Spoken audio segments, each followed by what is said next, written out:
Assalamualaikum warahmatullahi wabarakatuh. Selamat datang di video kelompok kami. Kelompok kami akan menjelaskan tentang tokoh-tokoh sejarah geometri. Geometri itu sendiri adalah salah satu cabang dalam ilmu matematika. Ilmu geometri secara harfiah berarti pengukuran tentang bumi, yakni ilmu yang mempelajari hubungan di dalam ruang.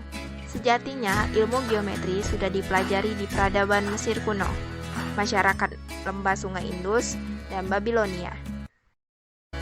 Selanjutnya kita akan membahas tentang tokoh-tokoh sejarah geometri. Siapa sajakah tokoh-tokoh sejarah geometri?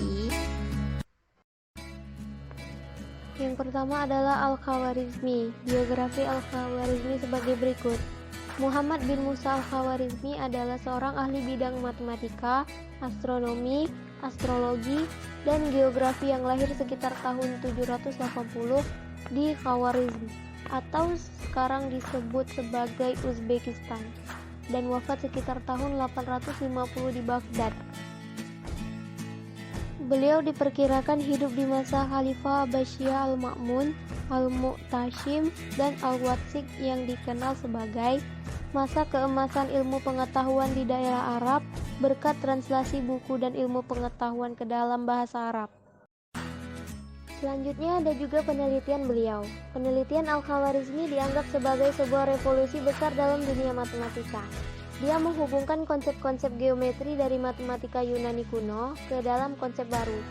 Penelitian-penelitian Al-Khawarizmi menghasilkan sebuah teori gabungan yang memungkinkan bilangan rasional atau irasional. Besar-besaran geometri diperlakukan sebagai objek-objek aljabar. Dalam kitab Al-Fihris Ibnu Al-Nadim, kita temukan sejarah singkatnya bersama dengan karya-karya tulisnya. Al-Khawarizmi menekuni hampir seluruh pekerjaannya di antara tahun 813 sampai tahun 833. Penelitian-penelitian Al-Khawarizmi mendasari terciptanya 1.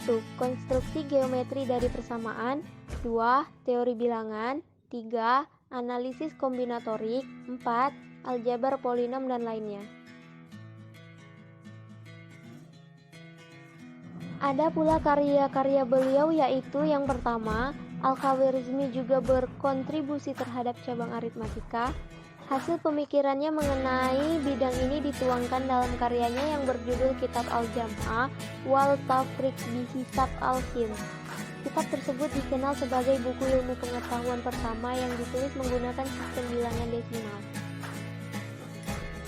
Kedua, Alkitab Al-Mukhtasar fi Hisab Al-Jam' wal Muqabalah atau kitab yang merangkum perhitungan, perlengkapan, dan penyeimbangan adalah buku matematika yang merangkum definisi aljabar yang ditulis pada tahun 830. Terjemahan ke dalam bahasa Latin oleh Robert dari Chester, Segovia tahun 1145 dan juga oleh Gerardus dari Cremona, dikenal sebagai Liber Algebrae et Al-Muqabalah. Tokoh yang kedua akan kami bahas adalah Thales. Thales lahir pada tahun 624 sebelum Masehi dan wafat pada tahun 546 sebelum Masehi. Thales lahir di kota Miletus yang merupakan tanah perantauan orang-orang Yunani di Asia Kecil.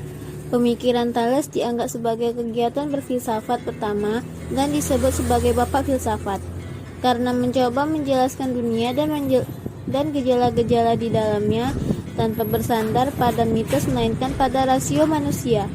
Ia juga dikenal sebagai salah seorang dari 7 orang bijaksana dan diberi gelar filsuf yang pertama. Setelah itu, Thales merupakan seorang saudagar yang sering berlayar ke Mesir. Di Mesir, Thales mempelajari ilmu ukur dan membawanya ke Yunani. Ia dikatakan dapat mengukur piramida dari bayangannya saja. Nah, selain itu, ia juga dapat mengukur jauhnya kapal dari laut dari pantai. Thales dapat melakukan prediksi terjadinya gerhana matahari karena ia mempelajari catatan-catatan astronomis yang tersimpan di Babilonia sejak 747 sebelum Masehi. Pemikiran-pemikiran yang dikuasai Thales. Yang pertama, teorema Thales di dalam geometri. Thales dikenal karena menyumbangkan apa yang disebut teorema Thales, kendati belum tentu seluruhnya merupakan buah pikiran aslinya. Adapun isi dari teorema Thales disebut berikut. Yang pertama adalah sebuah lingkaran terbagi dua sama besar oleh diameternya. Selanjutnya, yang kedua, sudut bagian dasar dari sebuah segitiga sama kaki adalah sama besar. Ketiga, jika ada dua garis lurus bersilangan, maka besar kedua sudut yang saling berlawanan akan sama. Keempat, sudut yang terdapat di dalam setengah lingkaran adalah sudut siku-siku. Berikut contoh gambarnya. Dan yang terakhir, beserta dengan contoh gambarnya, sebuah segitiga berbentuk bila bagian dasarnya terserta sudut yang bersinggungan dengan bagian dasar tersebut telah ditentukan. Adapun pemikiran Thales lainnya yaitu air sebagai prinsip dasar segala sesuatu. Thales mengemukakan pandangan bahwa bumi terletak di atas air. Bumi dipandang sebagai bahan yang suatu kali keluar dari laut dan kemudian terapung-apung di atasnya. Ia juga menyatakan bahwa air adalah prinsip dasar dalam bahasa Yunani arche, segala sesuatu. Air menjadi pangkal, pokok, dan dasar segalanya yang ada di dalam semesta. Kedua adalah pandangan tentang jiwa. Thales berpendapat bahwa segala sesuatu di jagat raya memiliki jiwa. Jiwa tidak hanya dapat di dalam benda hidup, tapi juga benda mati. Teori ini disebut Eleusisme. Argumentasi Thales didasarkan pada magnet yang dikatakan bahwa memiliki jiwa raga karena mampu menggerakkan besi. Terakhir, pandangan politik. Berdasarkan catatan Herodotus, Thales pernah memberikan nasihat kepada orang-orang Ionia yang sedang terancam oleh serangan dari kerajaan Persia pada pertengahan abad ke-6 sebelum Masehi. Dan saat itulah Thales menyarankan orang-orang Ionia ini membentuk pusat pemerintahan dan administrasi bersama di kota Theos yang memiliki posisi sentral di seluruh Ionia. Dengan demikian, Ionia ini telah menjadi sebuah polis yang bersatu dan tersentrasi. Berikut adalah penemuan dan penelitian Thales. 1. Proyeksi genomonik dikatakan sebuah proyeksi peta tua dikembangkan oleh Thales pada abad ke-6 sebelum Masehi.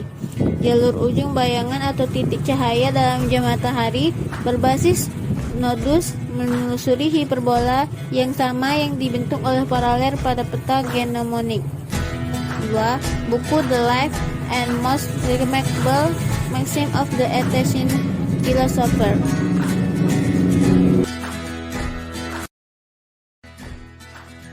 Demikian pembahasan tokoh-tokoh sejarah geometri dari kelompok kami. Assalamualaikum warahmatullahi wabarakatuh.